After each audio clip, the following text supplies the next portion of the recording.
Hi everyone, I'm Astrid Martinez. We're getting breaking news into the newsroom. Here's the latest. a.m. Please understand that all of the numbers that we are providing are preliminary. They are changing. We have had additional people drive themselves to the hospital. So everything that we're giving you is the information we have at this moment to the best of our knowledge, but it is subject to change. If you were not at the initial briefing, the numbers will be shared with you again today. With that, I will have Colorado Springs Police Department Chief Adrian Vasquez.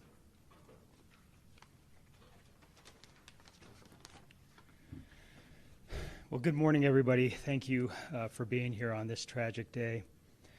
I want to first express my condolences to those families who have lost the loved ones during this tragic event, and to those that were injured today during this tragic shooting. I want every citizen in our city to know that the men and women of the Colorado Springs Police Department stand with you during this tragedy. We are working tirelessly to ensure that justice for the victims in this senseless and evil shooting is given. Club Q is a safe haven for our LGBTQ citizens. Every citizen has the right to feel safe and secure in our city, to go about our beautiful city without fear of being harmed or treated poorly. I'm so terribly saddened and heartbroken. I also want to thank all of our first responders, our fire department, our police officers, sheriff's office, all of our medical personnel, whether they be transporting through AMR and other ambulance services, and all of our hospitals did a tremendous job during this undertaking. Thank you so much for all that you do every day. We are actively processing the scene at Club Q. Initial evidence and interviews indicate that the suspect entered Club Q and immediately began shooting at people inside as he moved further into the club. While the suspect was inside of the club, at least 2 heroic people inside the club confronted and fought with the suspect and were able to stop the suspect from continuing to kill and harm others. We owe them a great debt of thanks. As the investigation is still in its early stages, we are not going to identify any of the witnesses inside of the club at this time. The FBI is already on scene and assisting with the investigation. We are also working to identify the victims who have died and notify their families. Please be patient with the identification of the victims, as a first priority is to the victims' families. We have numerous detectives and officers interviewing witnesses and victims. We have multiple victim advocates also meeting with the victims who have been injured. These advocates will also be meeting with the families of those victims who have died. The suspect has been identified as Anderson Aldrich, a 22-year-old male. At least 2 firearms were found at the scene. We are still working to identify the firearms and who they belong to, but I can confirm that the suspect used a long rifle during this shooting. Detectives are currently seeking multiple search warrants, so please be patient with the release of information, as this is a large and complex scene and will be time-consuming to process. Detectives are also looking to identify if there were any other individuals who assisted the suspect. The motive of the crime is part of the investigation, and whether this was a hate crime is part of that investigation. Again, my deepest condolences to the victims and to their families. And with that, I'd like to introduce Mayor John Suthers.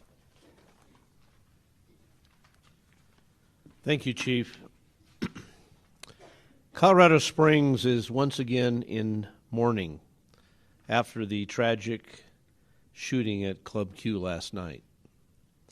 Our hearts go out to the victims and their families who are bearing the weight of this horrific tragedy. As indicated, there is much we are still waiting to learn about this tragic incident. We know one or more patrons heroically intervened to subdue the suspect, and we praise those individuals who did so because their actions clearly saved lives. We also thank our first responders from across the Pikes Peak region who quickly responded to help those in need. The first officer arrived on scene within 3 minutes after being dispatched, and the suspect was subdued within 2 minutes after that. Victims were rapidly transported and received emergency attention as quickly as possible. We are a strong community that has shown resilience in the face of hate and violence in the past, and we will do so again. As a community, we will provide for the victims and witnesses of this horrific event, and law enforcement will pursue this case with the zealousness that it deserves. We will continue to share more information with the community as it becomes available. But please be patient. This is a horrible crime, and we have a suspect in custody. We must do this right and ensure justice is served for the victims of this tragedy. The Governor of Colorado, Jared Polis, has been in communication with me. We talked early this morning. Because he is in COVID quarantine, he is not able to be here personally at this press conference, but he sends his heartfelt condolences to the victims of this tragedy. I've also been in communication with Senator Michael Bennet, Senator John Hickenlooper. I'm also pleased that Councilwoman Nancy Hingham has joined us this morning. This is a community tragedy, and our community will respond appropriately. It's my pleasure now to introduce Michael Allen, the District Attorney of the 4th Judicial District. Michael. Thank you, Mayor. Good morning. My name is Michael Allen. I'm the District Attorney for the 4th Judicial District. This is a tragic day for our community, and we stand in solidarity with the victims and their family members as we make sense out of a senseless crime. Every person, regardless of who they are, have the right to be secure from fear and physical harm. And actions taken to strike fear in specific communities will not be tolerated in our community. This is particularly true for communities that have been maligned, harassed, and targeted by persons or groups to intimidate and cause harm to members of those communities. I commend the men and women of the Colorado Springs Police Department, Colorado Springs Fire Department, and AMR for their prompt response to this senseless act of violence, an act that has taken 5 lives and injured at least 18 others. This act does appear to have been carried out by one person, and I can tell you it does not define this community. The one person in custody currently is Anderson Aldrich, 22-year-old male. If additional suspects are identified and arrested, we will share that information with the public at the appropriate time. This will be a coordinated effort with representatives from federal, state, and local law enforcement agencies. There's a lot of work to be done to ensure this investigation is thorough and the eventual prosecution effort is both fair and firm. We will work closely with our law enforcement partners and the victims of this crime and their family members to achieve justice in this case. I can promise you that the DA's office will put together a strong team, and we will work tirelessly to achieve justice on their behalf. At this stage, the DA's office is serving in a support role as the investigation unfolds. In the coming days, the case will be transferred officially to our office, and we will work closely with CSPD to determine the appropriate level of charges for all identified suspects. There's obviously a natural tension in cases that receive intense public interest for information, while also recognizing the need for a fair judicial process. Investigative agencies and my office will share only certain allowable information during the investigation and subsequent prosecution effort, while also being diligent in answering the need for information by this community. I want to reassure the community that there is no ongoing threat that we are aware of, and that we will put every effort into holding any perpetrators involved with this horrific act accountable. At this point, I would be glad to introduce Colorado Springs Fire Department Chief, 'Randy' Royal. Thank you. Again, I'd like to echo the fact that this was a sad night and a terrible day for our community. I do want to give a shout out and thanks to the police department for their actions. We have a great working relationship with them, but their actions directly made an impact on saving lives. And part of that was we have direct communications with the CSPD when we're on those scenes. And as soon as they had the suspect in custody, we were able to move our folks in there, our paramedics and firefighters, to start triaging and treating patients. We did not do it alone. An event like this takes the whole community, and we additionally used some regional partners. We had transports from American Medical Response, from CSFD units, from county units, which included Monument, Falcon, Fountain, and security ambulances as well. And they also helped us cover the rest of the city while this event was going on. Additionally, there were a few police cruisers that transported patients. And this is all to the benefit of the survivability of the men and women that we were working on. With those patients, we dispersed them to 3 different hospitals. Penrose Hospital received 7 of the patients. Memorial Central received 10, and Memorial North received 2. Our units were dispatched about 7 minutes, or arrived on scene about 7 minutes after notification. And again, with the Colorado Springs Police Department subduing the victim quickly and getting him cleared for us to come in a lot of circumstances like this, it would have been probably twice as long for us to get in there and start treating. And this one is as soon as we were on scene, we were able to move in there. Thank you again for the time.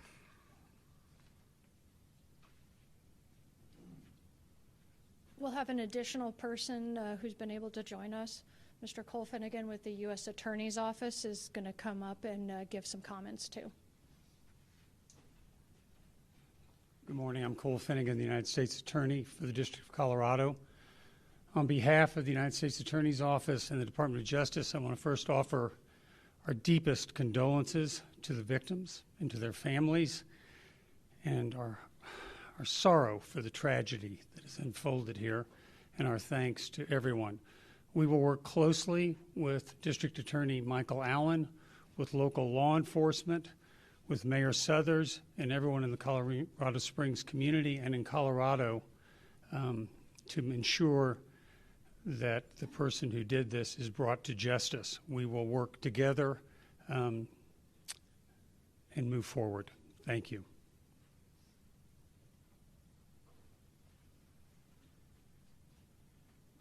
So at this time, we'll take questions. I would also like to acknowledge that FBI ASAC, Leonard Carollo, is here, as well as representatives from Penrose Hospital, if there are questions that would be specifically and best answered by them. Again, please remember that this is very early in the investigation. Sir?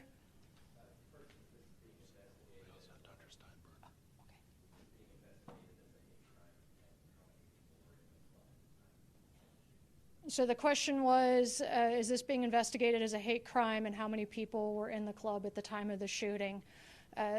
Both of those are part of the investigation.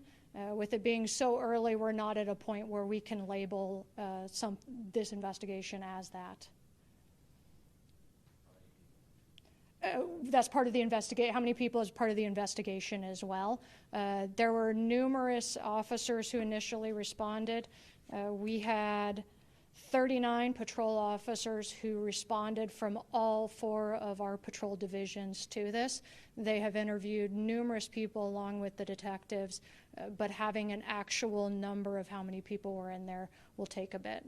Ma'am? Was the shooter previously known to the FBI or to CSPD through any previous criminal actions or reports or anything like that? Their interactions with law enforcement will also be part of the investigation.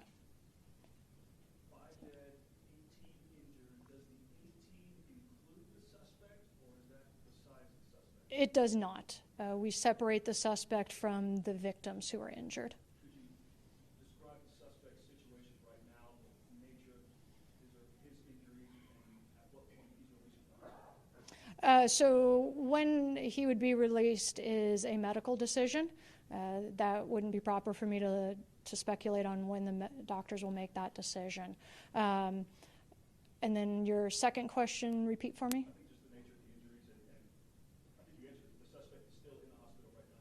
Correct. They are at a local hospital. And the extent of injuries, I do not have. Yes. Or if they were injured, to our knowledge, they were not. We're still trying to identify and speak to everybody. They were inviting minors. Do you know if there were minors at the event? That's the first I've heard if there were minors at the event. I do not know about that.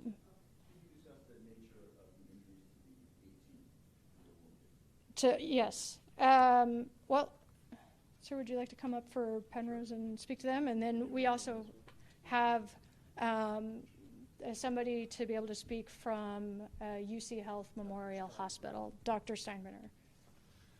Hello, I'm Dr. Bill Plouth, Chief Medical Officer for Penrose Hospital, and this my colleague, Dr. David Steinbrenner, we work CMO together of UC Health. quite a bit. So. Correct. So I can speak for Penrose Hospital. We've taken care of 7 members of our community. 2 remain in critical care, but are in excellent hands.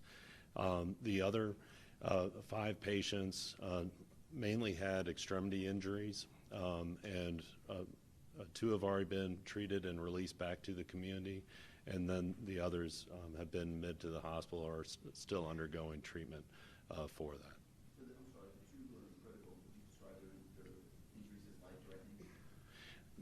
Critical implies life-threatening, but I'm not in a position to share more about their specific injuries.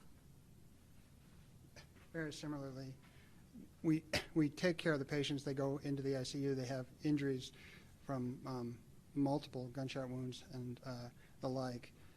What the nature of those injuries are, though, we're all precluded from talking about because of HIPAA and the requirements to keep confidentiality about that, but we do want to give you some information that we have. Both trauma teams at both hospitals were spun up and responded. The ERs responded, and we're able to take care of this very rapidly and get the patients taken care of as well as we could at the time. So, how many patients did you have? We ended up having 10 total. We are currently taking care of 10 patients in the hospital right now, as I understand it. So you won't say if anything is critical?